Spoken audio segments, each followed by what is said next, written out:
Doon tayo sa Lumang Tipan at buksan natin ang ating Biblia sa 1 Samuel. 1 Samuel chapter 15. Wala rin po akong PowerPoint, pasensya na.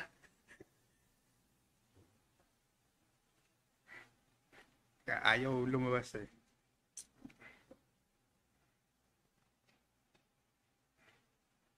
First Samuel chapter 15.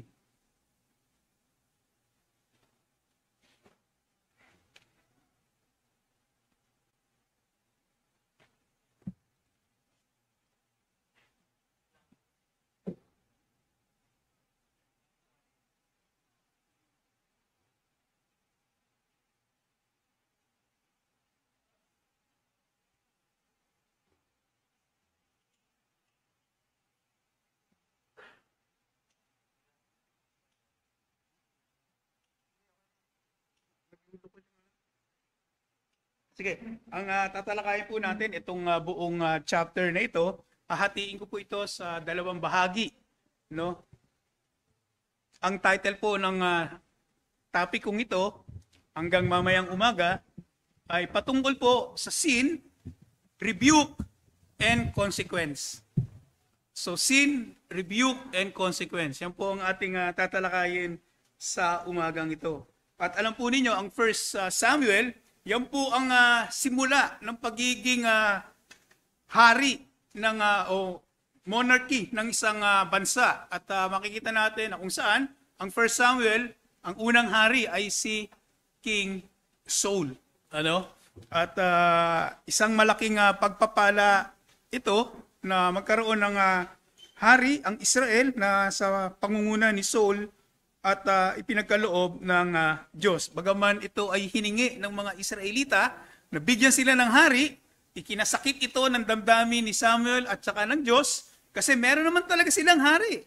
Ang hari nila, si Jehovah, ang hari nila ang naglikha sa kanila. Pero mas gusto nila yung makikita nila, yung kasama nila, yung naglilid sa kanila physically na hari sa ating sa kanilang kalagitnaan. At itong chapter 15 po, ito isa sa mga pinaka-peak o pinaka-chapter na kung saan si Saul ay masusubok at ito yung magiging pagkakataon na kung magpapatuloy siya sa Panginoon o hindi. Itong chapter, brethren, ay isang nakakalungkot na chapter patungkol kay Saul. Hindi po kaaya-aya ito kasi ang pag-uusapan natin, sabi ko nga, regarding sin, regarding rebuke, and the consequence of sin sa buhay ni Saul. So, basahin ko muna ang ilang mga talata rito.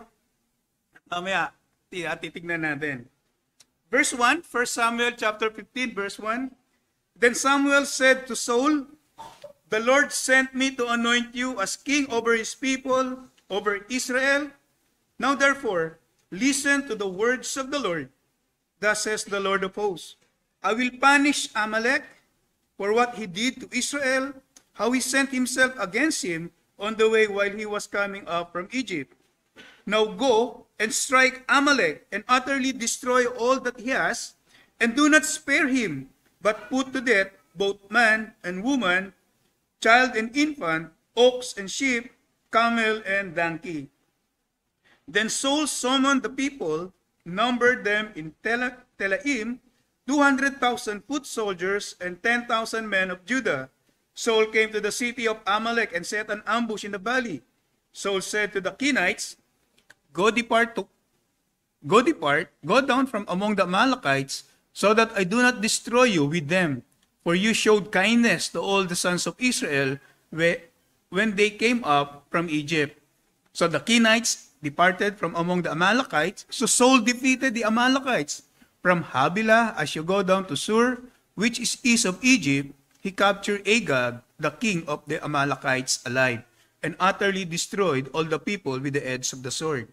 But Saul and the people spared Agag and the best of the sheep, the oxen, the fatlings, the lambs, and all that was good, and were not willing to destroy them utterly. But everything despised and worthless, that they utterly destroyed. Verse 10. Then the word of the Lord came to Samuel, saying, I regret that I have made Saul king, for he has turned back from following me, and has not carried out my commands. And Samuel was distressed and cried out to the Lord all night.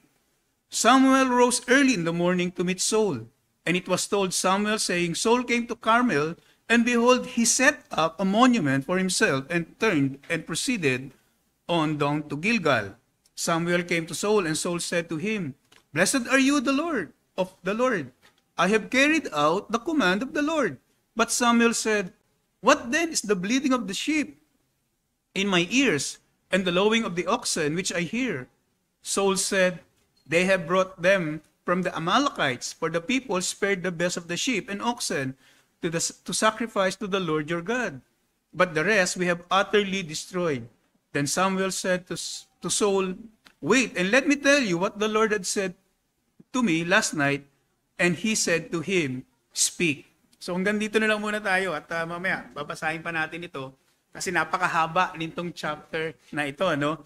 Pero makikita natin dito ang focus ng pag-aaralan natin ay verses 10 hanggang sa last verse ng chapter. At mamaya, sabi ko nga, babasahin natin. Yung naunang verses 1 to 9, yan yung command ng Panginoon para kay Saul kung ano ang gagawin niya dito sa Amalekites na gustong ibigay ang hustisya ng Diyos sa kanila. So, meron pong kasalanan na ginawa si Saul dyan.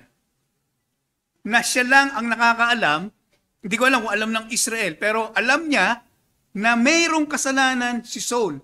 Pero ang nasa puso ni Saul, wala siyang kasalanan. At ano ang gagawin ngayon ni Samuel at ang Diyos kung paano i-expose yung kasalanan na yon na ginawa ni Saul. At pag ito ay na-expose, paano sasabihin ni Samuel kay Saul yung kasalanan niya? Yan po yung pagre-rebuke. Ano? At pag ni-rebuke ka, ano ang reaction mo o ano ang reaction ni Saul pag siya ay kinonfronta at ni-rebuke ng tao ng Diyos?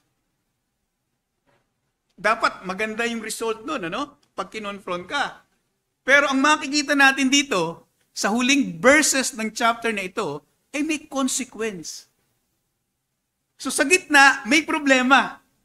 Habang nire-review, may problema doon sa time na yon kasi may consequence na mangyayari. So ayan po yung pupuntahan natin. Yan yung ating outline sa text na ito. So manalangin muna tayo at humingi tayo ng tulong sa Panginoon. Panginoon, kami po ay nagagalak dahil pinigyan mo kami ng isang araw na kung saan magkaroon kami ng kapayapaan sa aming mga kaluluwa. Kapayapaan na kasama ka namin, kapayapaan na maririnig namin ang inyong salita. Sana po, bigyan nyo kami ng karunungan at lalim din ng pag-ibig sa puso namin na makita namin ang kagandahan ng inyong salita.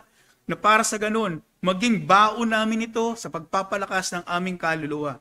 Sana nga, katulad ng panalangin sa Psalms 139, Lord, i-search mo ang aming puso at itama nyo po ang aming pupuntahan. Para sa ganun ay maging kaaya-aya ito sa inyong harapan. Sana ang banal na spirito ay pumagitna sa amin at tulungan itong mga ngaral at ang mga makikinig na maging pagpapala ang inyong salita sa kanila.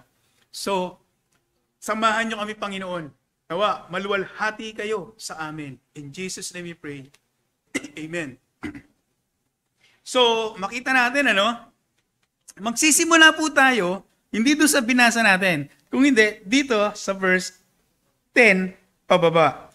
In-expose po ng Diyos ang kasalanan ni Saul. Kung mapapansin nyo, nabasa nyo, sinundan nyo, verse 1 to 9, may kasalanan po dyan si Saul. Pero pansinin ninyo sa verse 10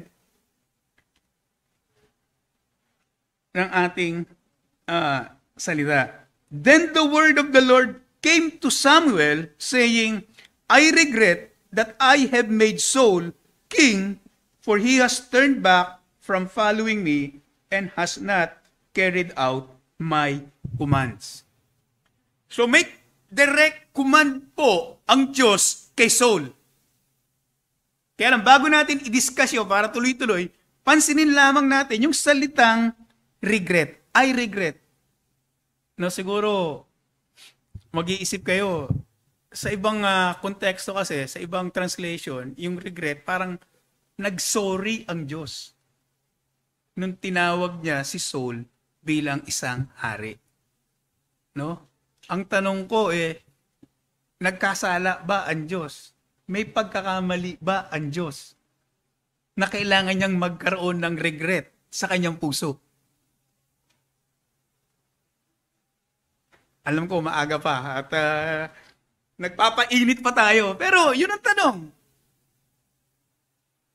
May nagawa bang pagkakamali ang Diyos nung tinawag niya si Saul? Wala. Bakit po nakalagay, I regret? Di ba? Magandang pambanggising yan. Sige, total, Sunday school na ito. Ano yung isiwan natin? Bakit kailangan sabihin ng Bible, I sorry that I have made Saul king?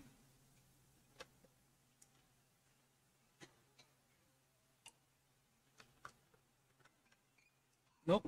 Grabe, no? Pagka nagbabasa kasi tayo ng salita ng Panginoon sa Old Testament, pag nagdi-devotion tayo, okay lang pag pinapakita yan, no? Pero hindi po nagkakamali ang Diyos. Hindi siya nagkakamali kasi sa verse 29, makikita natin kung sino itong pinagsasabihan, kung sino itong nagsabi. Bansinin niyo sa verse 29.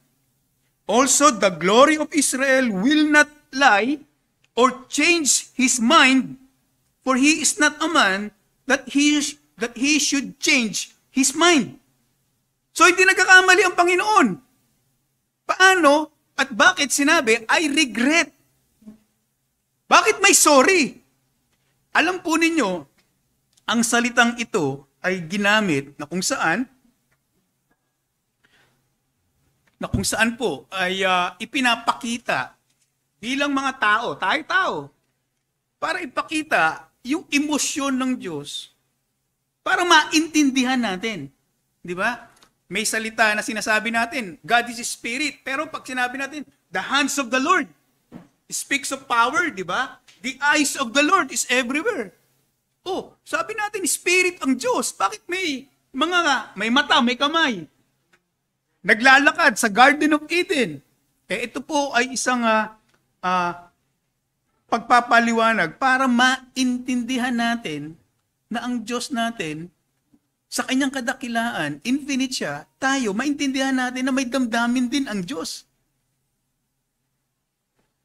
Sinasabi natin, ang Diyos ay masaya. Paano masaya ang Diyos? Paano nalulungkot ang Diyos? Paano ba tayo malungkot? Ganun din ang sinasabi sa atin ng Diyos para sa ganun, maintindihan natin siya. Hindi lang siya Diyos, kundi Diyos siya na may damdamin. At nalulungkot siya sa nangyari. Hindi siya nagkakamali. Tanggalin natin yon. Perfect ang Diyos. Pero para ipakita lang na yung human-like emotions to God, para sa ganun, so human can understand His relational character. Ang tawag po dyan is anthropathism. No? Kung meron kayong dyan, masyadong malalim yon, anthropathism. Anthro means man, tapos yung pathism is yung sufferings, yung emotions, yung feelings. So, ayun po yun. Sinasabi lang sa atin, nalungkot ang Diyos. Nalungkot saan? Brethren, sa kasalanan. Hindi natutuwa ang Diyos sa kasalanan. Atin pong tandaan na ang Diyos ay banal at hindi siya nagagalak sa kasalanan. Kasi kung papansinin ninyo, ibalik natin dyan sa verse 10, nalungkot siya kay Saul. Bakit? I regret that I have made Saul king, for he has turned back from following me and has not carried out my commands. Ano ba ang commands ng Diyos? Nabasa natin kanina, nakita natin sa verse 1 and 3, ang command po ng Diyos, the Lord sent me, verse 1, to anoint you as king over His people of Israel. Now therefore, listen to the words of the Lord. Thus says the Lord of hosts, I will punish Amalek for what he did to Israel. Paparusahan ng Diyos yung Amalek. Kasi yung Amalek, sila yung mga bandido nung time ng wilderness journey ng Israel, sila yung pumapatay dun sa, di ba, tumawid sila ng dagat. Nasa wilderness sila. Yung mga nasa grupo ng Israel, yung nasa likod, ito yung mga mahihinang tao. Mga nanay na may kapansanan, mga buntis, mga bata. Ito mga Amalekites, lumulusob sila sa likod. Pinapatay nila yung mga mahihina, yung mga nasa likuran. At binigyan ng hustisya ng Panginoon itong mga Amalekites. Sabi niya, I will punish Amalekite o si Amalek for what he did to Israel. Sabi niya sa verse 3, go and strike Amalek and utterly destroy all that he has and do not spare him, but put to death both man, woman, child, infant, ox, and sheep, camel, and donkey. So, the command is clear. Destroy everything. Wasakin, patayin ang mga Amalekites. Grabe, no? Mga bata. Mga nanay. Mga walang kalakasan. Grabe talaga ang Diyos. Injustice yan. Di ba? Isipin niyo yun kasi child, infant, papatayin. Walang ititira kahit hayop. Spare no one. Bakit? Brethren, yan yung justice ng Panginoon. Dahil sa ginawa nila dun sa wilderness, hindi nakalimutan yan ng Panginoon. Justice must be served. At ang command kay Saul, eradicate the Amalekites. Now, verse 7, anong ginawa ni Saul? So Saul defeated the Amalekites from Havilah as you go to Sur, which is east of Egypt. He defeated the Amalekites. Sumunod ba si Saul?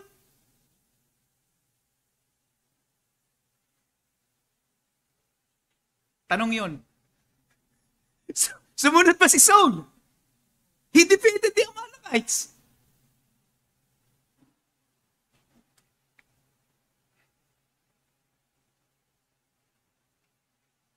Verse 8. He captured Agag, the king of the Amalekites, alive and utterly destroyed all the people with the edge of the sword. Destroyed. Utterly. Utterly destroyed all the people with the edge of the sword. Nagtagumpay ba si Saul? Ha? Hindi. Pero dinestroy niya yung Amalekites. Ha? Bakit sabi ng Panginoon? Hindi siya sumunod sa utos ng Diyos.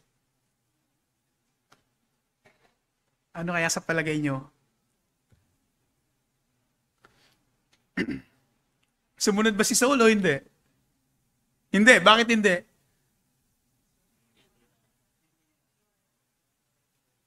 Anong issue? Ha? Disobedience. Disobedience, di ba? Ang tawag po doon ay partial obedience. Pinatay mo, kaya na may tinira ka. Sino yung tinira? Si Agag at saka yung mga hayop na mapapakinabangan. Hayop na magaganda, malulusog. No? Pero kung tutuusin, sabi ni Saul, pinatay niya lahat. Tama? Para may lagay lang natin yung konteksto. No? So, para kay Saul, yung command ng Diyos, tinupad niya. Tama? Kasi partial obedience. Ngayon, balik tayo sa ating text. Balik tayo doon sa verse 10. Kung partial obedience o partial disobedience, whichever, parehas yun. Ano ito sa mata ng Diyos?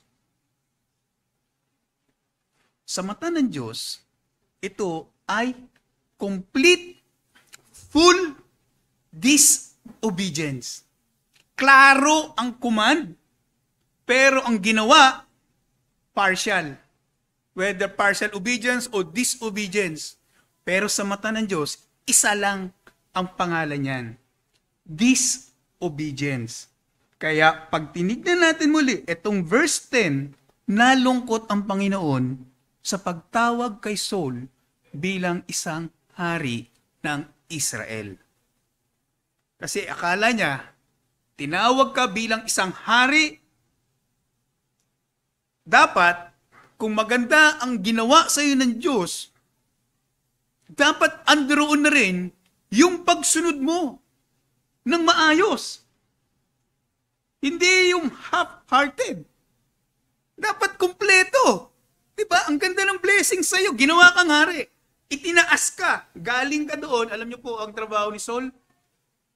Naghahanap lang siya nung asno eh. Nung pagdating niya doon kay Samuel, inanoint na siya. Ginawa na siyang hari. Grabe, no? Pero para kay Saul, wala ito. Kasi makikita natin mamaya. So, klaro yun. Half o partial obedience or disobedience sa mata ng Diyos, it is sin. At sa ginawa niya to, hindi lang ang Diyos ang nalungkot. Kasi, sino ba ang leader nila spiritually? Si Samuel. At ano ang reaction ni Samuel sa ginawa ni Saul? And Samuel was distressed and cried out to the Lord all night.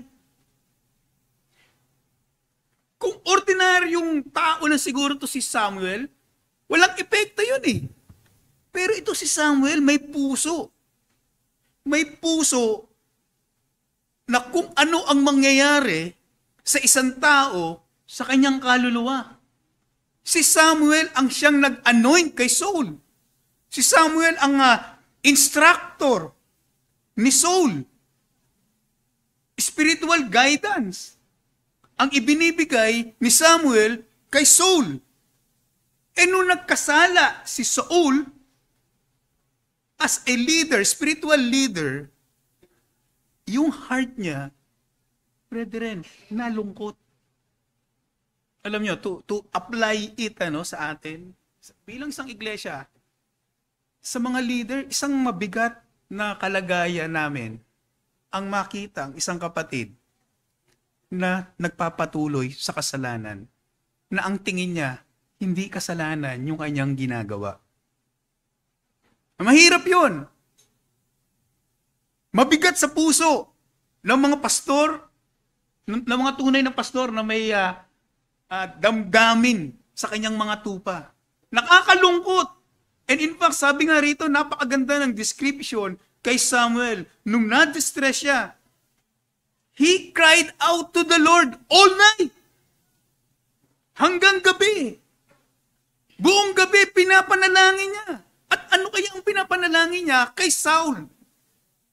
No, hindi nakalagay rito. Pero, brethren, kung ikaw ang nagli-lead, kung ikaw ang spiritual leader, ano ipapanalangin mo sa isang tupa na nawawala?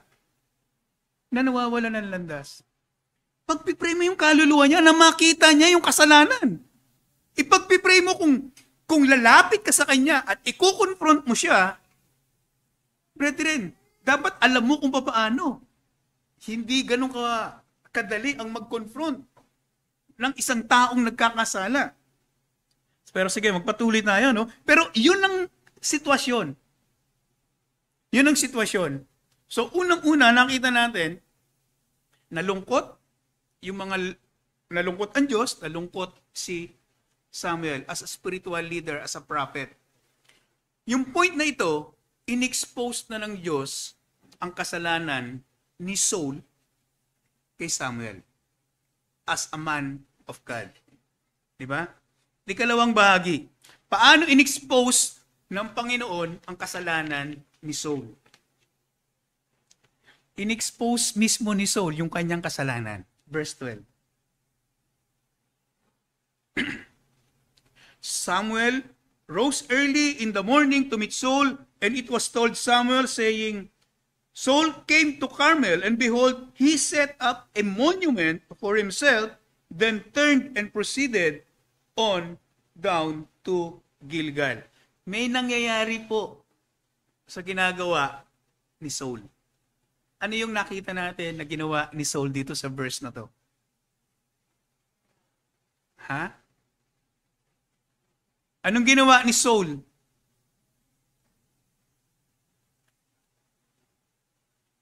Anong ginawa niya? Nag-set up po siya ng monument. Monumento. Kaninong monumento? Hindi monumento ni Andres Bonifacio at sa ni Rizal.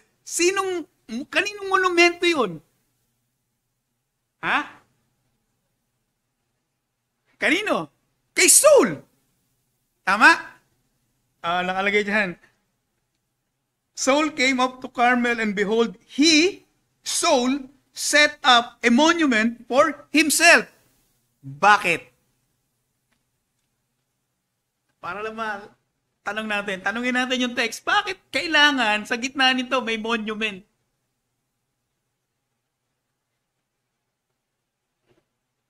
Ano bang pinapakita ng monumento? Bigyan ko kayo ng idea. Alam po ninyo, pag may naglalaban, katulad nung time ni Samuel at saka nung Philistines, no? Israel din, Israel versus Philistines. Nag-away sila, may gere. Nanalo ang Israel. Ano ang ginawa ni Samuel after na magkaroon sila ng pagtatagumpay sa Philistines? May sinet up siya. Ano yung sinet up niya? Mga bato na nagbibigay papuri sa Panginoon. At ang pangalan nun ay Ebenezer. Thus far the Lord help us. So after the victory, parang custom na nila yon, gawain na nila, magsiset up sila ng monument para maging monumento yon na tinulungan sila ng Panginoon at ang kalwalatian ay sa Panginoon. Ngayon, bakit si Saul nagtayo ng monumento para sa kanya? Pagkatapos nung labanan, natalo nila yung Amalekites eh. Di ba? Ano ang ipinapakita ni Saul para i-expose kung sino siya? Sino ang nagbigay ng kalwalatian? Nabigay ba sa Diyos o yung kanyang sarili? Sarili niya. So yung monumento na yon ay para sa kanya. At pag may monumento, sino ang itinataas? Siya. So anong makikita natin kay Saul? Ha? Isang haring mayabang. Mayabang si Saul. In-expose niya yung sarili niya. Bakit niya ginawa itong monument na ito? Alam niyo kung bakit? Meron siyang tinatagong kasalanan. At pag tinayo mo yung monumento na yon, sinasabi mo sa Israel, nanalo tayo sa gera. At dahil sa akin, nanalo tayo. Hindi dahil sa Diyos. Hindi mo masasabing Ebenezer. Kasi tagumpay tayo. At yung tagumpay na yon, nagsasabi, tama ang kanilang ginawa. Pero alam po natin, merong partial obedience at partial disobedience. Brethren, na-divert doon sa monument yung exaltation nila hindi doon sa issue na ginawa ni Saul. Natakpan po. At ipinapakita rito dahil sa kayabangan na overlook yung sin ni Saul. At nabigyang pansin yung kanyang ginawang pagtatagumpay kay Amalek. Nakuha po ninyo? So nagkaroon tayo ng idea na mayabang si Saul.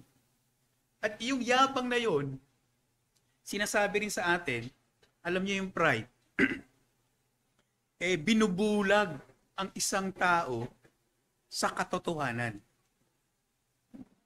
Ano bang katotohanan? Saul, mali ka eh. May partial disobedience ka. Actually, may disobedience kang ginawa sa Diyos. Dahil sa kayabangan mo, tinakpan mo yung disobedience na yan, na ang tingin sa iyo ng mga tao, okay ka. Dakila ka. Kaya nga sabi ni Saul, nung nagkita sila ni Samuel, and it was told Samuel saying, sa verse 12 and verse 13, sabi rito, Samuel came to Saul and Saul said to him, Blessed are you, the Lord. I have carried out, pansinin ninyo, yung salita ni Saul, I have carried out the command of the Lord. So para kay Saul talaga, wala akong problema. I'm clear. Nakita nyo? Wala siyang problema. Ginawa ko yung inutos mo sa akin. Kaya lang si Samuel, sabi niya, alam mo, marunong ang Panginoon eh. Ini-expose niya sa lahat ng pagkakataon. So, nakita natin, in-expose ng Diyos yung kasalanan ni Saul kay Samuel, in-expose ng Diyos yung kasalanan ni Saul, mismong si Saul ang nag-expose noon, at ikatlo, in-expose ng Diyos yung kasalanan ni Saul sa pamamagitan ng mga hayop. Paano yung pastor? Ayan verse 14, But Samuel said, What then is the bleating of the sheep in my ears and the lowing of the oxen which I hear? Yung mga hayop na kinuha ni Saul at nung mga tao, sumisigaw. Samuel, huwag kang maniwala kay Saul. Mali yung sinasabi ni Saul. Diyan sa verse 13. Sinabi niya, I have carried out the command of the Lord. Samuel, sinungaling yan. Di ba? Yung mga hayop nagsasalita. Narinig ni Saul. Ay, ni Samuel. May naalala ba kayo na nagsalita ang hayop sa Old Testament para i-rebukein yung amo niya? May naalala kayo? Sino? Si Balaam ha? Anong hayop? Donkey. Nagsalita. Pinagsabihan yung boss niya. Di ba? Nirebuke niya yung boss niya. Ito, brethren, isang example. Hindi man na nagsabi na nagsalita talaga na edible, na maririnig mo, mauunawaan mo. Pero yung kanilang mga iyak at kanilang mga sinasabi, pinapakita yung kasalanan ni Saul. No? Marunong ang Diyos eh. Kaya niya mag-expose ng kasalanan kahit saan pamamaraan. Di ba? Ito isang magandang halimbawa. In-expose ng mga hayop yung kasalanan ni Saul.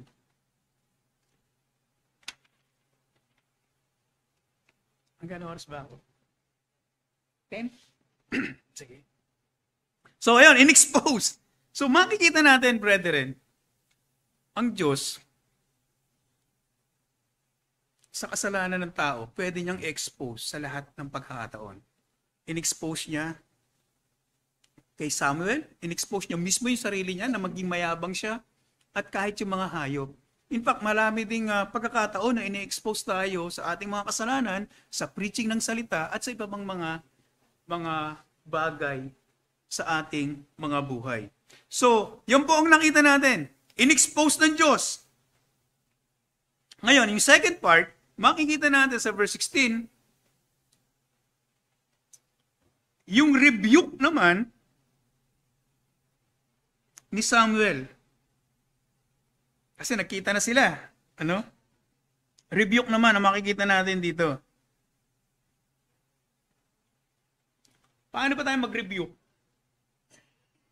Bago pumunta si Samuel at kausapin si Saul, anong una niyang ginawa? Nung narinig niya yung balita galing sa Diyos, isang magandang gawain sa pagre-rebuke ng isang tao, manalangin muna.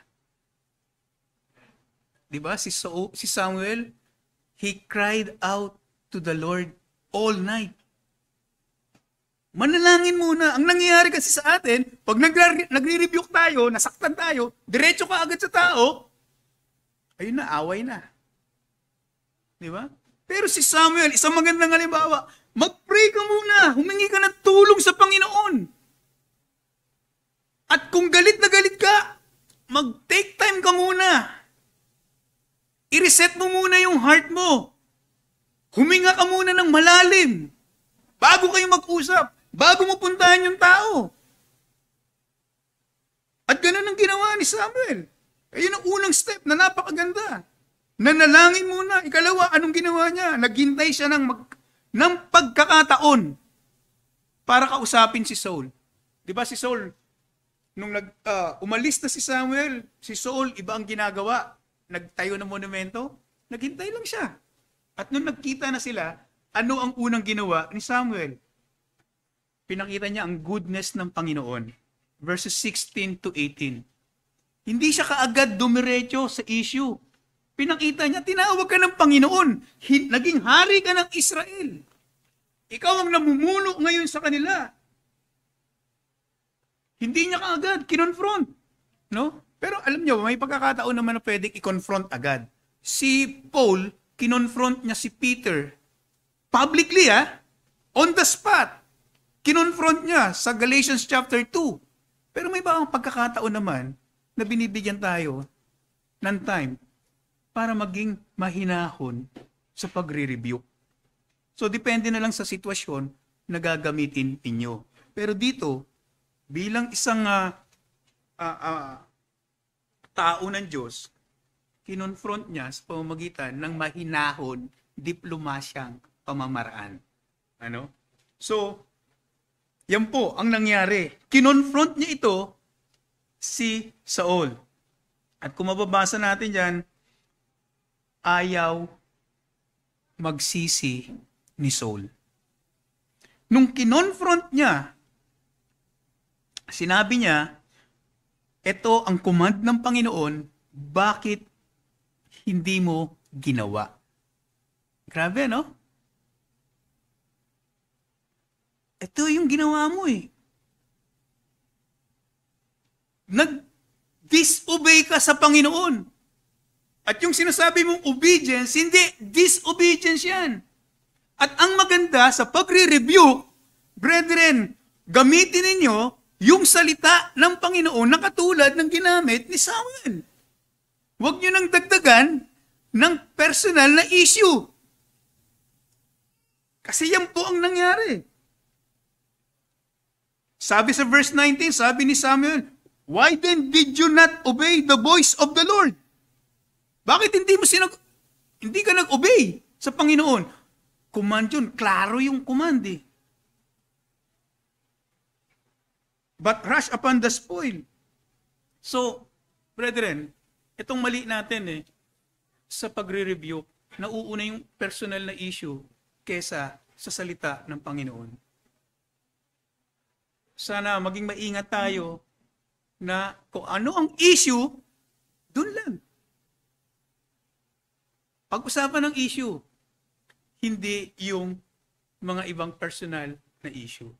Yung salita ng Panginoon. Kung klaro ang na-violate, ipakita sa salita ng Panginoon at hayaan yung salita ng Panginoon ang mangusap sa Kanya. Pero kung hindi naman klaro, mga principles, mga practical matters, pag-usapan. Ano? Pero kung personal issue, hindi ka lang napansin, nirebuke mo na kaagad. Hindi ka lang nabigyan ng merienda, hindi ka lang naimbitahan. Hindi naman siguro maganda yun. Kasi minsan, yun ang nagiging cause ng away eh. Mga personalan. Pero kung salita ng Panginoon, ang ipapakita natin, dapat makita yun. At alam po ninyo, ang isang mayabang na tao, hindi tumatanggap ng pagtatama. Diba? Kaya sinabi ko kanina, mayabang si Saul eh. Kasi hindi niya tinanggap. At pinipilit niya na talagang nag-obey siya sa Panginoon. Indeed, I obey the Lord. Verse 20, I did obey the voice of the Lord and went on the mission on which the Lord sent me and brought back Agag, the king of Amalek, and have utterly destroyed the Amalekites. Verse 20. Sabi niya, it did. Samuel, mali ka. Talagang sumunod ako sa Diyos. Brethren, yan yung mga heart ng mga mayayabang na tao. Para sa kanila, solve yan. Hindi ako nagkamali. Wala akong kasalanan. No? Ang hirap po mag-rebuke ng isang mayabang na tao. Katulad ni Saul. At hindi niya tatanggapin yon ng ganun lamang.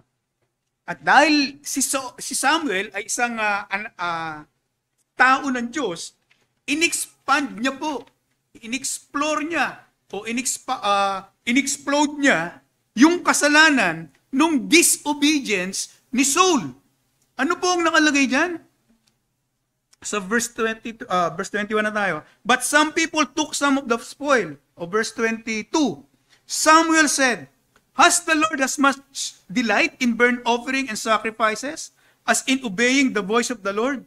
Behold, to obey is better than sacrifice, and to heed than the fat of rams. For rebellion is the sin of divination, and insubordination is as iniquity and idolatry. Because you have rejected the word of the Lord, He has also rejected you from being king.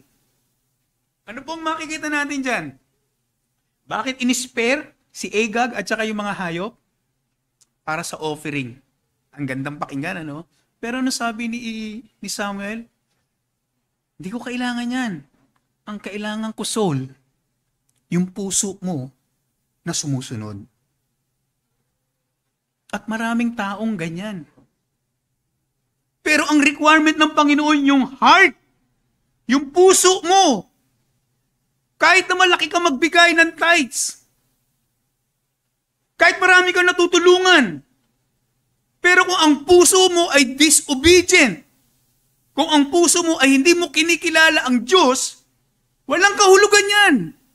Wala sa akin yan.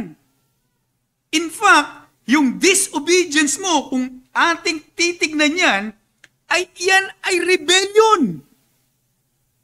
Rebellion, sin of divination. Alam natin yung rebellion, di ba? Matigas ang ulo. Ayaw sumunod. Yung divination. Hula, witchcraft. Di ba yun yun?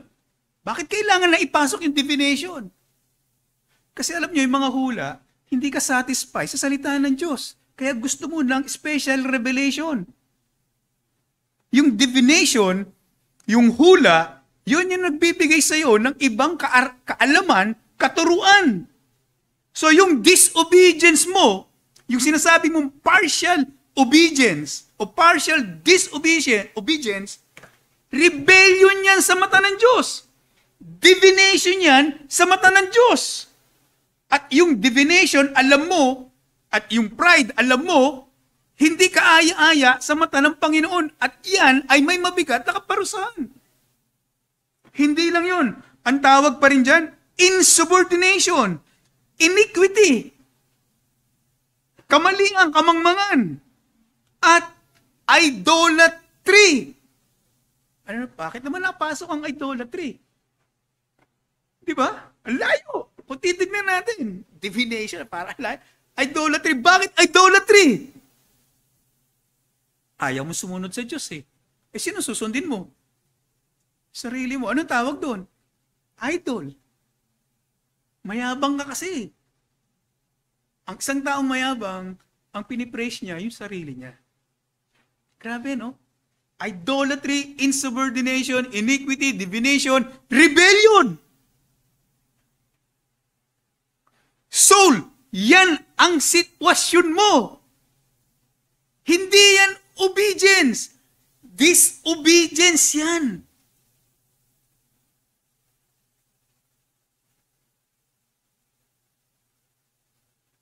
At nung nakita ni Saul, yung mga bagay na yon, sabi ni Samuel, dahil ni-reject mo ako, i-reject din kita. Bigat, ano? At dyan po tayo magtatapos. Sa susunod, mamaya, itutuloy po natin. No? Bitin ng konti. Pero kung titignan natin, yung sin na akala mong sumunod ka, hindi pala sa mata ng Diyos. At yung sin na yun, akala mo mananatili ka sa posisyon mo, nakasama ang Diyos. In the end, hindi pala. Rejection. So mga kapatid, huwag tayo makipaglaro sa kasalanan. Huwag tayo makipaglaro sa kasalanan. At kung tayo ay nirebuke, sana meron tayong puso na may pagkumbaba para maiwasan yung consequence na napakabigat. So mamaya pag-uusapan natin yon sa ating pagpapatuloy. So, sige, ipagpatuloy po natin ang ating pag-aaral sa 1 Samuel chapter 15.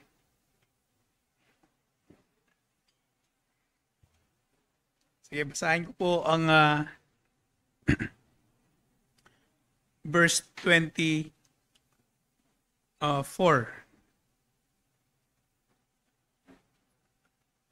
1 Samuel chapter 15, verse 24. Then Saul said to Samuel, I have sinned. I have indeed transgressed the command of the Lord and your words, because I feared the people and listened to their voice. Now therefore, please pardon my sin and return with me, that I may worship the Lord. But Samuel said to Saul, I will not return with you, for you have rejected the word of the Lord, and the Lord has rejected you from being king over Israel. As Samuel turned to go, Saul seized the edge of his robe, and it tore. So Samuel said to him, the Lord has turned the kingdom of Israel from you today, and has given it to your neighbor, who is better than you. Also, the glory of Israel will not lie or change his mind, for he is not a man that he should change his mind.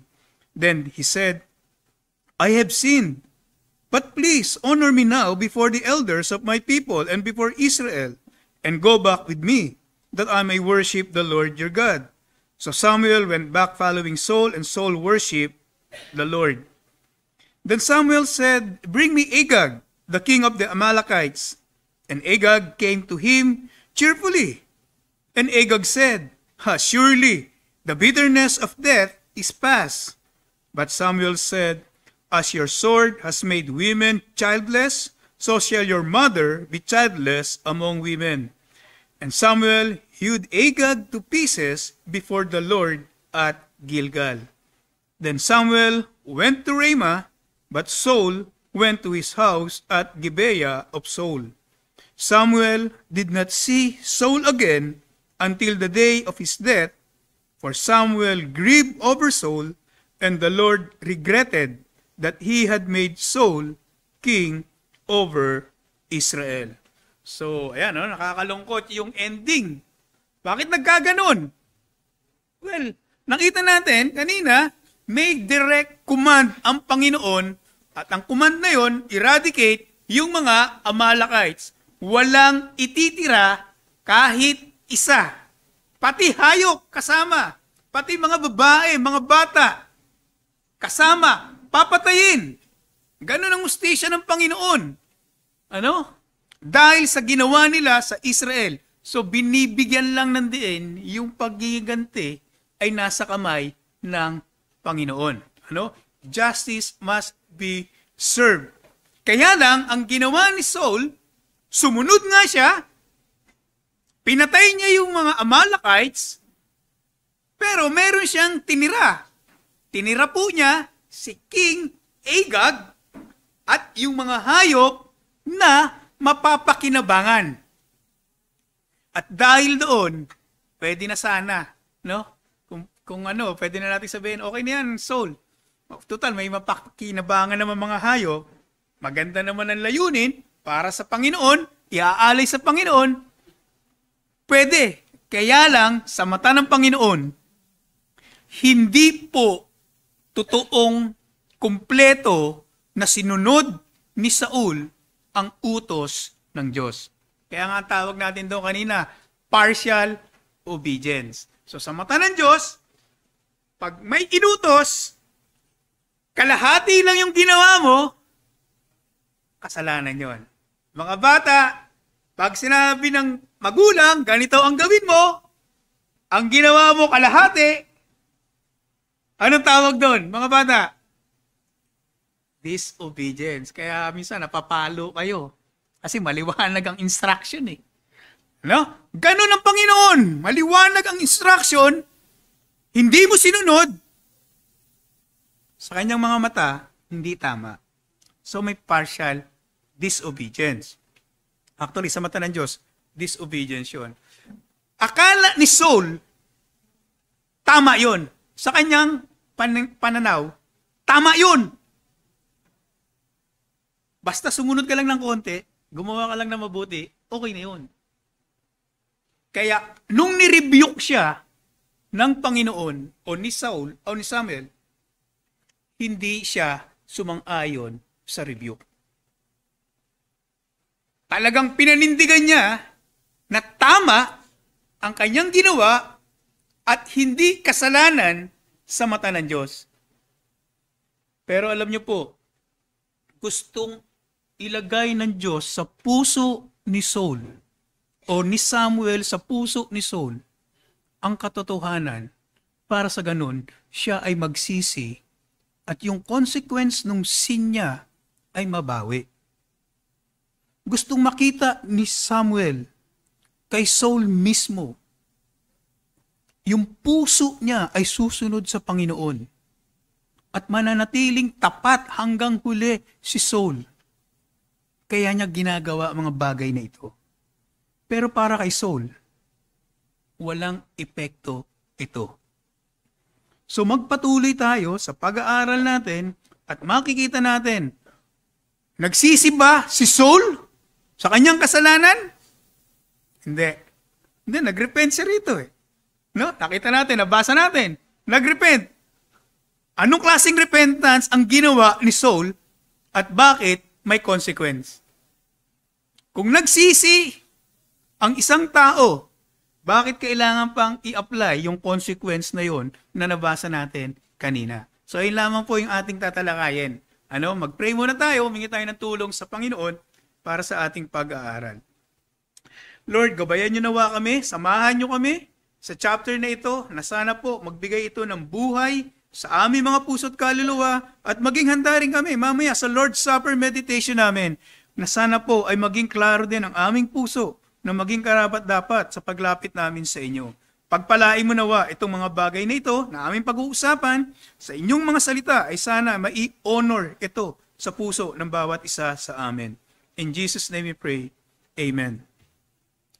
So, napakaganda, no? Pag nirebuke ka o na-expose ang sin, nirebuke ka, ano ang dapat mangyari? Di ba dapat maganda ang resulta, no? Dapat merong pagsisisi. At yun po ang ginawa ni Saul. In fact, 4 na beses sinabi, kung napansin ninyo habang binabasa natin, 4 na beses siyang nagsisi. Pansinin natin. Verse 24-25. Then Saul said to Samuel, number 1, I have sinned. I have indeed transgressed the command of the Lord. Verse 25, please pardon my sin. And verse 30, then he said, I have sinned. O, nagrepent po si Saul. Tama, ano? Isang magandang gawain na magsisi. In-acknowledge niya na siya ay makasalanan. Makasalanan at yung kanyang ginawa, napakaganda kasi alam niya kung kanino siya nagkasala. Sabi diyan, siya po ay nagkasala sa utos ng Diyos at sa salita ni Samuel. Nakita po ninyo? Alam niya kung kanino siya nagkasala. Alam niya na, siya ay may kasalanan. Alam niya kung ano ang kanyang kasalanan. Ano yung kanyang kasalanan? Nag-transgress siya sa salita ng Panginoon. Brethren, gano'n naman talaga pag magsisisi, no? Hindi ka magsisisi na hindi mo alam kung ano yung pinagsisihan mo. Hindi ka rin magsisisi kung sino yung na-offend mo. Kailangan alam mo yung issue, alam mo kung sino yung nasaktan. So, tama po ang ginawa ni Saul. Nagsisi. Di ba? Meron pa sinabi niya, please, pardon me. Oh, may ano pa? Ano tawag do? Nagmamakaawa pa na magpatawad. No, parang yung mag-asawa, nagkaaway. Sige na, patawarin mo na ako. Di ba? So, totoo ba yung kanyang pagsisisi? Kung totoo, bakit may consequence pa? So, tignan natin yung pagsisisi ni Saul. Ano po ang problema sa kanyang pagsisisi? So, makikita natin, basahin natin yung mga words na yon na nabanggit. Ano? I have sinned because I feared the people and listened to their voice. Di ba? Sa verse 30, ano mo nakalagay dyan? Then he said, I have sinned, but please honor me now before the elders of my people and before Israel and go back with me that I may worship the Lord your God. Ano po ang napansin ninyo sa repentance ni Saul? Man-centered. Diba? Paano po nalaman? May kondisyon eh. But please, kahit yung pleading niya, may kondisyon. Ano pong ipinapakita rito? Brethren, pinapakita rito, nagsisisi siya kasi ayaw masira ang kanyang pangalan. So, pansinin natin ulit. No? Because, verse 24, because I feared the people and listened to their voice. Ano bang ginawa ng mga tao? Saul, sayang! Huwag natin patayin yung mga hayop. Kunin natin. Kung sinabi ni Saul, hindi, patayin nyo yan. Ano kaya magiging epekto sa mga tao? Saul, grabe ka, sayang. Pwedeng mawala yung posisyon niya bilang isang hari. Wala nang tiwala. Hindi ka makamasa. Di ba? I-impeach na yan. Hindi yan sa grupo natin. O ano pa? Yung sinabi sa verse 30. But please honor me now before the elders of my people, before Israel. Ano po ang ibinibigay na mensahe dito sa verse 30? Pag wala yung man of God, pag walang propeta na kasama ang isang hari, pag walang spiritual leader, brethren, iba ang tingin sa iyo eh. Di ba? Kasi ano sila eh? Theocracy sila dati. Mahalaga sa kanila ang Diyos. Mahalaga sa kanila ang presensya ng tao ng Diyos kung magwo-worship sila. Mahalaga si Samuel sa kanya. Kung si Saul magwo-worship, wala ang propeta, negative sa Israel yun. Kasi hindi bababa ang Diyos. Kanino ba nagsasalita ang Diyos patungkol sa Israel? Di ba ang propeta? Kung wala si Samuel, wala ang Panginoon. So napaka-importante yung presensya ni Samuel para kay Saul, at pag nakita ito ng mga tao, mas lalong i-worship o mas lalong pakikinggan ng Israel si Saul. Kasi nasa kanya si Samuel. In fact, pag nag-aral kayo ng history ng mga kings, di ba nag-aagawan sila kung sinong prophet ang mag-anoint, kung sino ang tatawagin na kasama nung king sa katabi niya. Makikita niyo yung kay Solomon, kung paano siya inanoint. Yung kapatid niya, nung bago mamatay si David, may naging hari eh. Kalimutan ko yung name. Hindi pa ginagawang hari si Solomon. Nahati yun eh. Kalimutan ko yung king. Pero nung inanoint na si Solomon na maging hari, ng mga prophets, ng mga elders, siya ang na-recognize. Hindi ito yung anak ni David sa ibang babae. So, importante yung man of God, importante yung prophet na katabi ng Panginoon. Kaya kung mawawala si Saul o si Samuel sa presensya ni Saul sa worship, brethren, magiging negative ang dating ni Saul sa mga tao. So, anong nakita natin? Brethren, si Saul, kaya siya nagsisi, kaya siya nagrepent, dahil ayaw niyang masira ang kanyang pangalan.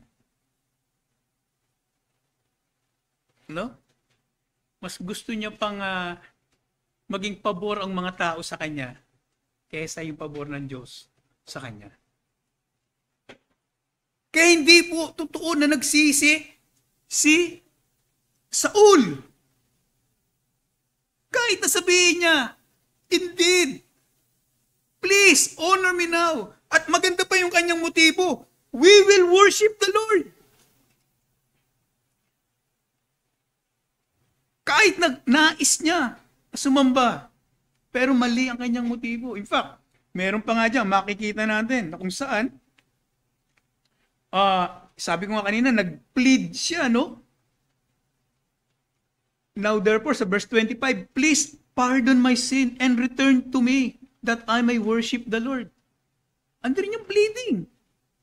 No? Wala ba kayo napansin doon sa word na yon?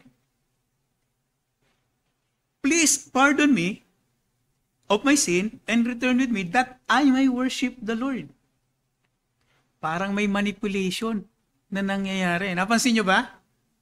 Bakit, pastor? Bakit mo nasabing parang may manipulation? Pag hindi mo pinatawad si Saul, anong mangyayari? Hindi matutuloy yung that I may worship the Lord. Maganda yung motibo mo. Patawarin mo na ako para magsamba tayo sa Panginoon.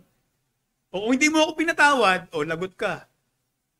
Ikaw ang may kasalanan kung bakit hindi ako nakapag-worship sa Panginoon. No, walang pinagkaiba pag nag-away yung mag-asawa. Humihingi na nga ako sa iyo ng sorry. Ayaw mo pa akong patawarin. Lagot ka, sumbong kita kay pastor. Anong gagawin mo? Para manahimik, sige na, patawarin na kita. So nakita niyo, may kasamang manipulative na na pamamaraan. So hindi talaga siya nagsisi. Pero para sa kanya, nagsisi siya. Di ba kasi, biruin mo, 4 times niyang binanggit. I have sinned. Please pardon me. 4 na beses. May naalala ba kayo kanina? Na sinabi niya, indeed, I obey. Partial obedience o partial disobedience, and this time, partial repentance. May partial disobedience ka siya dyan. O sige, magsisisi na nga ako. Pero hindi buong pagsisisi kasi walang kasamang puso yung pagsisisi. Bagaman physically tama, pero walang remorse. Walang pagbabago. Kasi kung totoong nagbago ka, hindi mo sasabihin, ano sasabihin ng mga tao? Diba? Brethren, kahit anong sabihin ng mga tao, kailangan magsisi. Kung totoo ang pagsisisi. Pero si Saul, partial repentance. Partial disobedience, partial repentance. Ano kaya susunod? Partial forgiveness. Kasi partial eh. So kung ang theology ni Saul, partial, ano ang conclusion nun?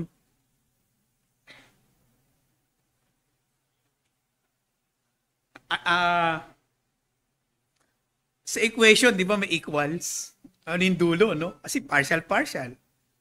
Ano po ang tinuturo sa atin kung merong partial obedience, may partial repentance, obedience, repentance, forgiveness, ano po tinuturo sa atin? Purgatory. Pastor, bakit purgatory? Ano bang ginagawa sa purgatory? Yung mga kasalanan na hindi napatawad, doon mo pagdudusahan. Di ba? Doon mo pagdudusahan. At mapupunta ka lang sa langit kung magagawa pa ng kabutihan yung mga relatives mo na pinagpipray ka para makaakyat ka ng langit. Di ba? Partial disobedience, partial repentance, partial forgiveness. Brethren, hindi ito dapat mangyari yung purgatory dahil wala po sa Bible yan. Kahit yung partial disobedience o partial obedience, yung partial repentance, partial forgiveness, wala po sa Bible yan. Sin is sin. Repentance is repentance. Forgiveness is forgiveness. Hindi po purgatory, heaven or hell. Kaya nga po andito si Jesus. Ginawa niya po yung mga bagay na hindi kayang gawin ng mga tao para sila ay mapatawad sa kanilang mga kasalanan. Para sa ganon, ang sino mang manampalataya kay Jesus, hindi mapunta sa gitna. Ang sino mang manampalataya kay Jesus ay magkakaroon ng buhay na walang hanggan. At sinabi ni Jesus, naghahanda ako ng tahanan sa langit kasi pag ikaw ay nawala rito sa lupa, ay doon ka pupunta. Hindi po sinabi sa purgatory. So ginawa na ni Jesus yung mga bagay na yun. So nung makikita natin, isang mabuting bagay na kung saan, brethren, kahit na anong tawagin mo sa sin, partial yan o 1/4, 3/4, sin yan. At kailangan ng totoong repentance. Ang totoong repentance, nakita mo yung kasalanan mo, alam mo kung kanino ka nagkasala, at pagsisihan mo ng buong puso. Huwag mo isipin yung tao. Kung ano sasabihin ng tao. Isipin mo yung kalagayan mo sa harapan ng Diyos. Ayun ang gustong makita ni Samuel kay Saul. Kaya pinag-pray ni Samuel si Saul bago niya lapitan, bago niya rebukein, bago niya i-confront sa kanyang kasalanan. Kasi gusto ni Samuel na magsisi siya ng buong puso at kaluluwa. Kaya lang nasanay si Saul sa mga partial. Pwede na yan. Hindi, ang requirement yung heart mo sa paglapit sa Panginoon. At kung ikaw ay tunay na nagsisi,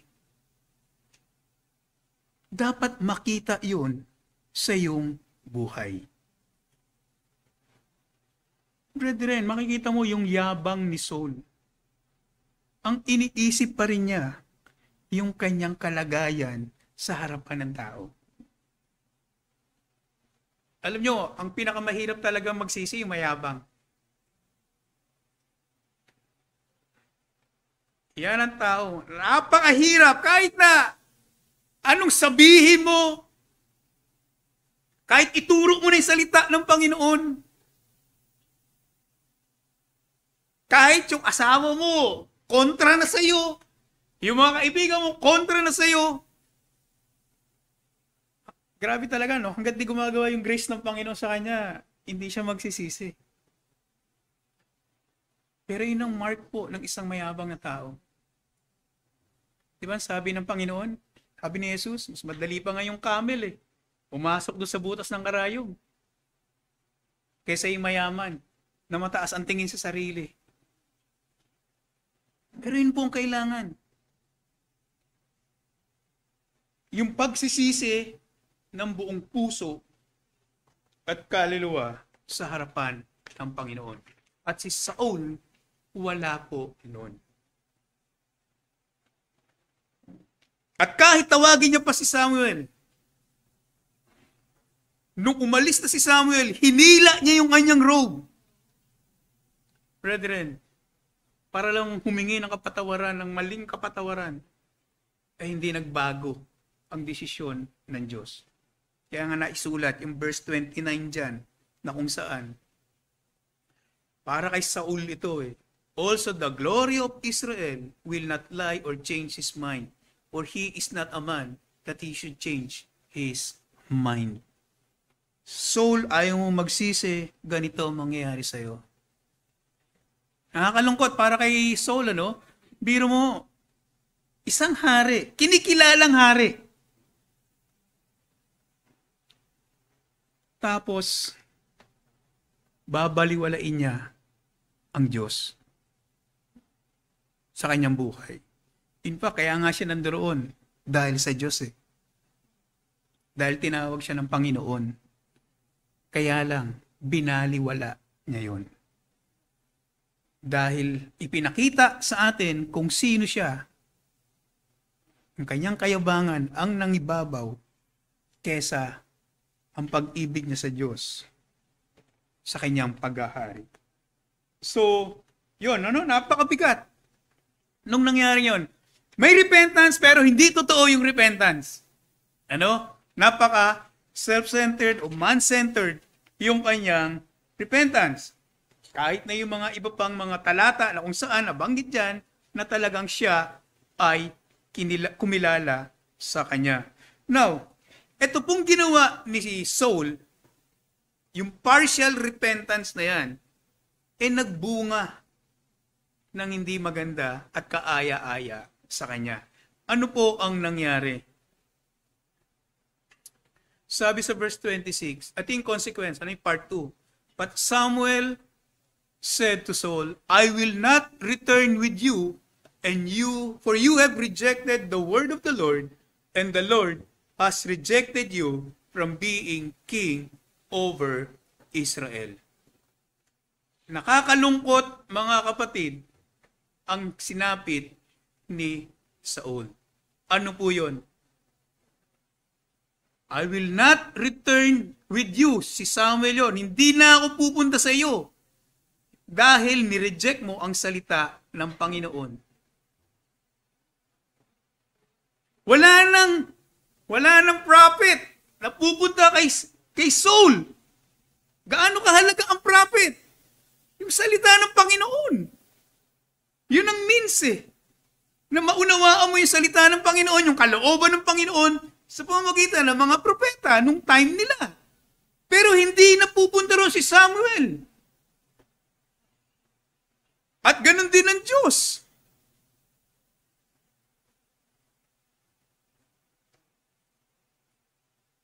Grabe, parang si Ikabod. Wala nang presensya ng Panginoon. Paano ka maglilid? Paano ka mangunguna? Saul, isipin mo yan. Anong gagawin mo? Wala na. Formality, impressions na lang ang makikita doon. Wala ning guidance ng Spirit. Wala ning guidance ng Diyos. At hindi lang yun, ano? Dahil sa pagka-reject mo, dito papasok, brethren, yung susunod na hari. Verse 20, Samuel said to him, "The Lord has turned the kingdom of Israel from you today and has given it to your neighbor who is better than you." Mas mabigat yun, ano? Pero mo, si Saul po, after this, chapter 6:15, nag-reign pa po siya ng matagal. Umabot pa ng chapter 31 bago siya namatay.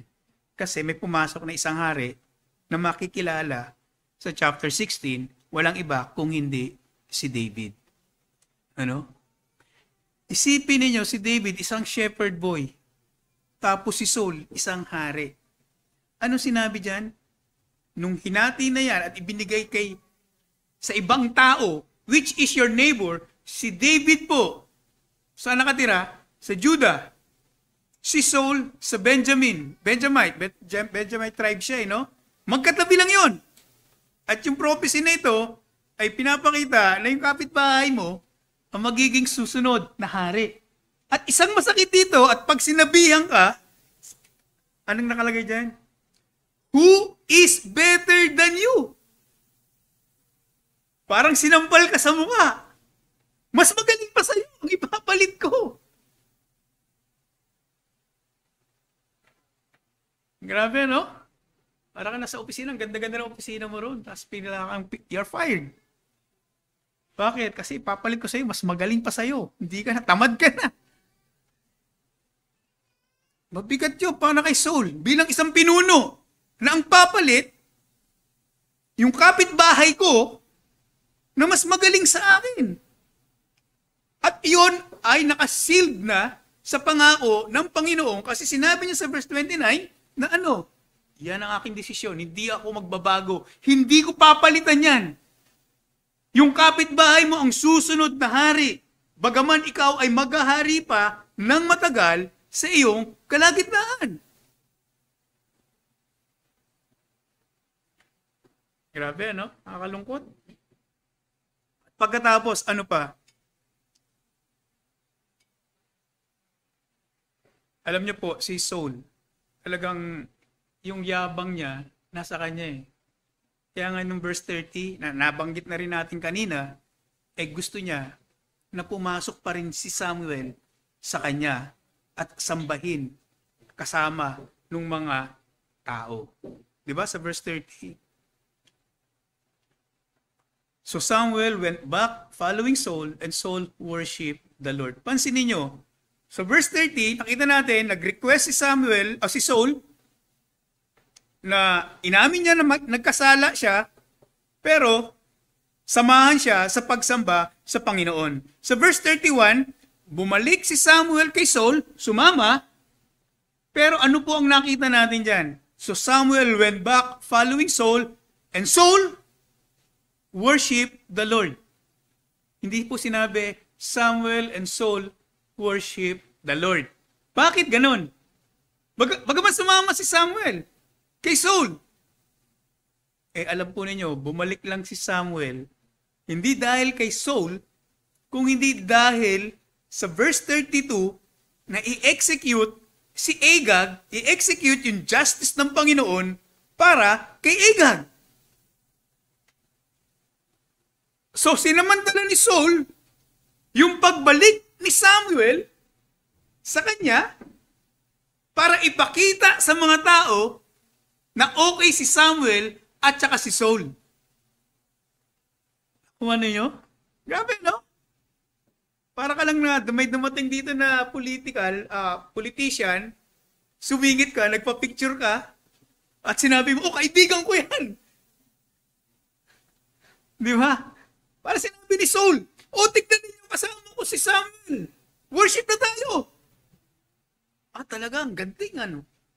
So yung mga tao, walang alam kung anong nangyayari kay Saul at saka kay Samuel. Ang alam nila, okay pa yung dalawa. Pero hindi ganun eh. Sa verse 32, in-execute niya si Agag. At akala ni Agag, okay na. Di ba? Anong sabi ni Agag? Oh, sabi ni Agag, surely bitterness of death is past. Ang lakas ko kay Saul. Na-preserve ako. Hindi ako pinatay ni Saul. Pero sabi ni Samuel, as the sword has made women childless, you shall your mother be childless among women. And Samuel hewed Agag to pieces before the Lord at Gilgal. Grabe, no? Kung titignan niyo yung mga wording na yan, so yung sadista. No? Parang yung mga sabongero, tinapon lang doon sa taal.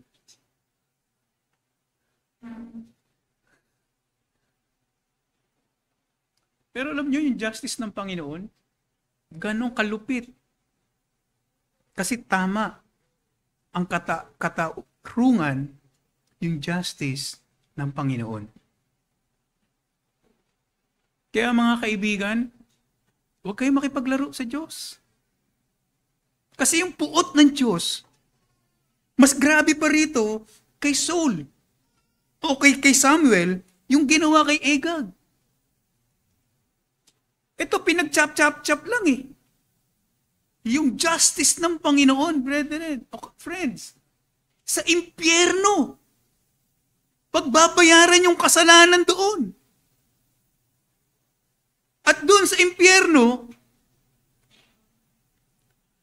ang hirap, well, wala pa naman nakapunta sa atin, pero pinicturan ng Biblia kung anong mangyayari. Biro mo madilim, tapos may apoy, wala kang makitang liwanag. Nauuhaw ka, walang tubig doon. Pero nagdurusa ka. May mga uod na pinatay mo. Mamaya, andyan na naman sa katawan mo, kinakain ka. Inuunti-unti ka. Sinong makakatagal doon? Nararamdaman ng kaluluwa mo yung puot, yung galit ng Diyos sa kasalanan. Kaya kaibigan, nananawagan ako, huwag kang makipaglaro sa Diyos. Kung ikaw ay makasalanan sa iyong paningin, lumapit ka sa Diyos at magsisi sa iyong mga kasalanan. Magsisi ka at magbibigay ito ng panibagong buhay sa iyo. So, ayun po yung isang application para kay Agag, ano? Pero makikita natin, ano? Yung justice ng Panginoon ay napakabigat.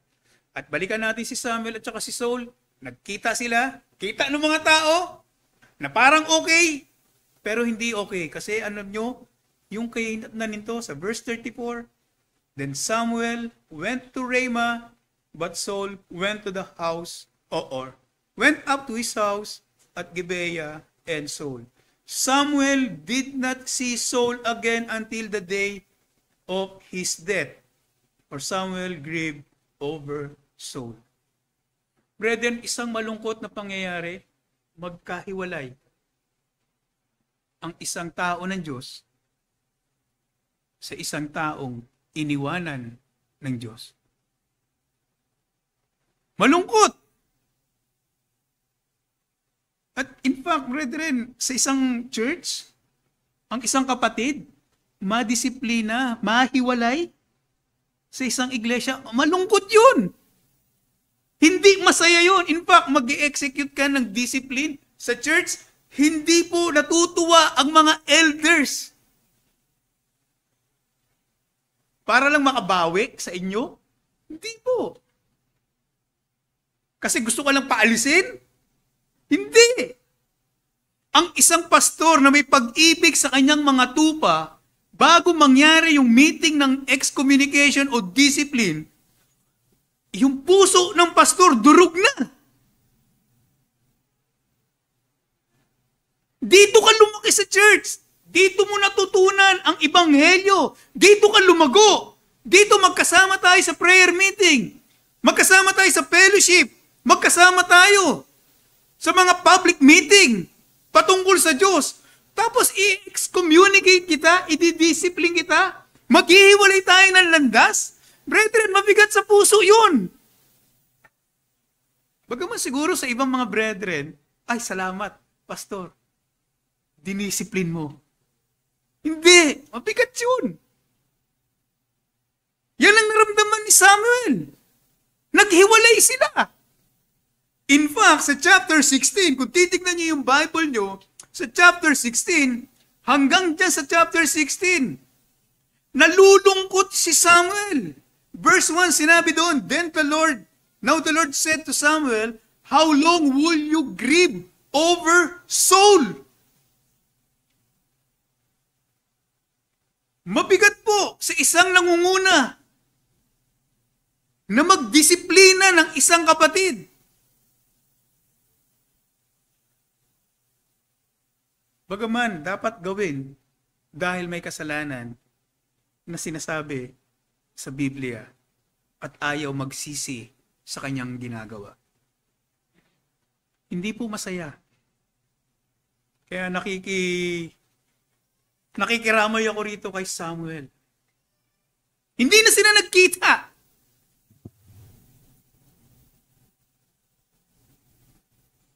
Pero parehas lang sila ng dinadaanan. In fact, kung mapapag-aralan niyo yung mapa ng Benjamite tribe of Benjamin, kay Saul, kay Samuel, androon lang yun eh. Umiikot lang yun, malapit lang yun. Parating dinadaanan ni Samuel yun.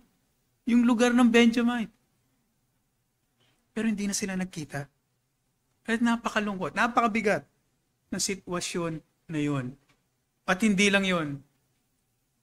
Ang consequence pa, wala ang Diyos sa kanya. And the Lord regretted that He made Saul king over Israel.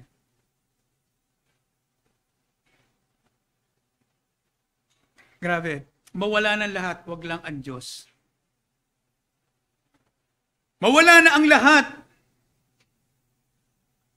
Wag lang ang presensya ng Diyos, lalo na sa buhay mo. At kung ikaw ay pinuno, masigit dahil saan ka kukuha ng karunungan, ng kalakasan, ng direksyon, ng katulong, ng kasama, ng proteksyon, kung wala ang Diyos sa'yo.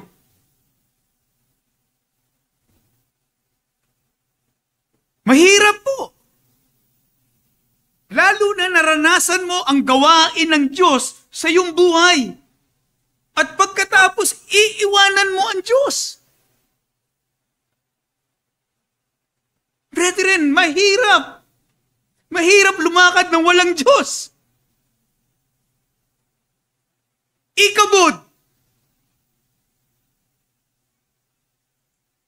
Umalis ang Diyos. Kahit pagpalain ang church, kahit pagpalain at maraming umattend, dumami ang ministry, magkaroon ng mega church, kung wala ang presensya ng Diyos, brethren, di magtatagal yan. Walang kabuluhan yan.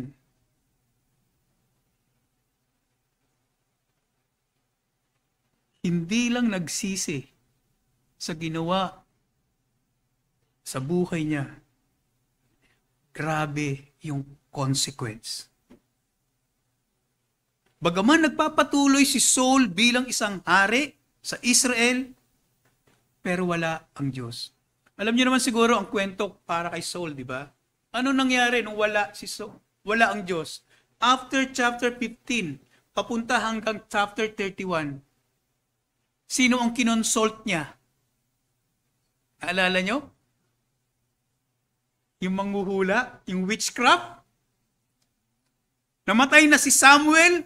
Sabi ni Saul, hanapin mo si Samuel, pabalikin mo sa hukay si Samuel. Ganon kadesperado si Saul pag wala ang Diyos. Ano ang nangyari sa buhay niya nung nakita niya si David? Nainggit si Saul. Ano yung chant ng mga tao? David killed 10,000. Saul, 1,000. Biro mo, narinig ng hari yun. Insulto sa kanya yun. Siya yung hari. Si David, utusan lang yun eh. Bata pa si David. Nakita niyo kung wala ang Diyos sa kanyang buhay? Inggit. Ano pa? Gusto niyang patayin si David. Nagpi-play lang ng harp. Pinasukan ng masamang spirito si Saul. Sinibat niya si David. Walang kasalanan si David. Gusto niyang patayin kasi naiinggit siya kay David. Naging kaibigan niya tuloy yung anak niyang si Jonathan. Ano pong nangyari sa buhay ni David on the last chapter? Ni Saul sa last chapter. Namatay po siya. Kasama ng kanyang anak, si Jonathan. Paano po siya namatay? Balikan natin sa susunod na 31. Kasi issue yun eh. Sino ba't pumatay? Pinatay niya ba yung sarili niya o yung kanyang armor bearer? Pero alam niyo po, titignan niyo yun, pinatay niya po kanyang sarili. Nakakalungkot. Nakakalungkot kung wala ang presensya ng Diyos sa isang buhay. Sabi nga, di ba? Makamtan mo man ang lahat ng mga bagay sa mundong ito, kung ang kaluluwa mo ay magdurusa. Ahanin mo ang mga bagay sa mundo. Kahit maganda ang pamilya mo, napagtapos mo sila, nakapag-aral sila, maganda ang kinabukasan nila, maganda ang mga asawa nila, maganda ang kanilang pamilya. Pero kung wala ang Diyos, anong mangyayari sa'yo? Ang sasabihin mo lang, sa pamamagitan ko, nagawa ko lahat ng mga bagay na ito. Yabang po yun. Dahil hindi mo alam kung anong mangyayari sa iyo bukas. Dahil ang lakas mo ay dun lang sa iyong paghinga. So brethren, yung pong storya, nakakalungkot. Tinawag ng Panginoon si Saul bilang unang hari ng Israel. Pinagpala siya sa unang mga taon ni Saul at binigyan siya ng isang command, ng isang utos na dapat niyang gawin. Pero hindi niya po iyon ginawa ng buong puso at kaluluwa. Dahil mahal siya ng Diyos, dahil mahal siya ng Samuel, nirebuke siya, itinama siya. Pero ano sagot niya? No way. Tama yung kanyang ginawa. Hanggang sa huli ng kanyang kunyaring pagsisisi, hindi rin ito pumasa sa Panginoon dahil alam ng Diyos ang puso ni Saul. At anong consequence? Hindi biro ang consequence. Bagaman hindi niya namatay agad si Saul, tinapos niya yung kanyang paghahari, pero ang presensya ng Panginoon nawala sa kanya. Nakakalungkot. Pero ano pong implication nito sa atin? Ayoko matapos ito ng malungkot na note, no? Maglo-Lord Supper pa naman tayo. Brethren, ang kailangan lang naman natin, kung may kasalanan tayo, tanggapin natin. Ikaw ang nakakaalam ng buhay mo. Huwag sanang mabulag ito ng iyong kayabangan. Kung hindi ka okay, lumapit ka sa Panginoon at magsisi. Sabi naman ng Panginoon, come unto me. Hali kayo. At sinabi ng Panginoon, kung kayo'y magsisisi ng buong puso at kaluluwa. I-humble ninyo ang inyong sarili sa presensya ng Panginoon. Meron pong tunay na kapatawaran. Kaya mga kapatid, hindi ko po kayo masyadong kilala. Ano? Mas kilala niyo yung sarili niyo. Bago tayo lumapit sa Lord's Supper natin mamaya, kung meron mang hindi maayos na puso, ngayong araw na ito, sana hindi partial repentance ang gawin natin. Lumapit tayo ng may puso, ng pagsisisi, may pagkumbaba ng loob, at sabihin natin, "O Lord, be merciful to me, sinner." Alam nyo, gusto marinig ng Panginoon yan.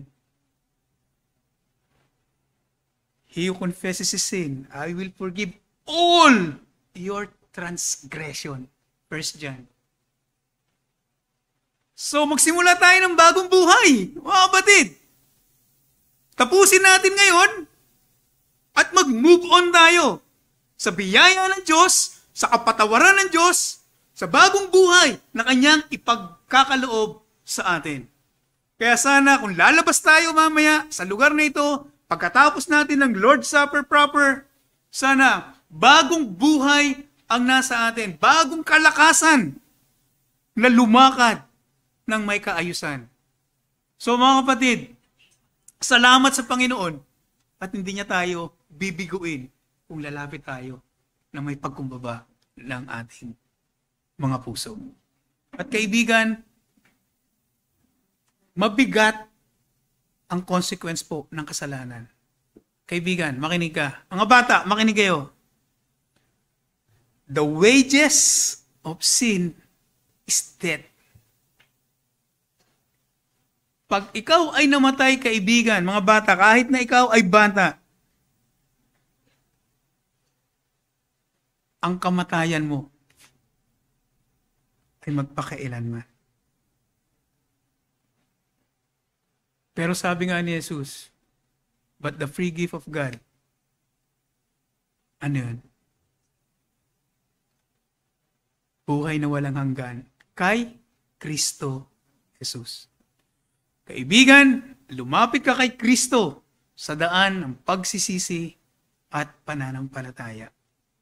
Tulad ng sinabi natin kanina, alam mo ang iyong kasalanan, pinagsisisiyaw mo to, alam mo kung sino ang na-offend mo, lumapit ka sa Diyos, ilatak mo na sa Panginoon, pagsisiyaw mo, at sana magbigay ito ng bunga ng kabanalan sa iyong buhay.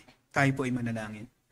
Panginoon, salamat po sa oras na to na pinagkaloob sa amin. Pagpalain niyo po ang mga salita na narinig namin sa umagang ito. At sana nga po ay ihanda niyo rin po ang aming mga puso sa paglapit namin sa Lord's Supper meditation. In Jesus' name we pray.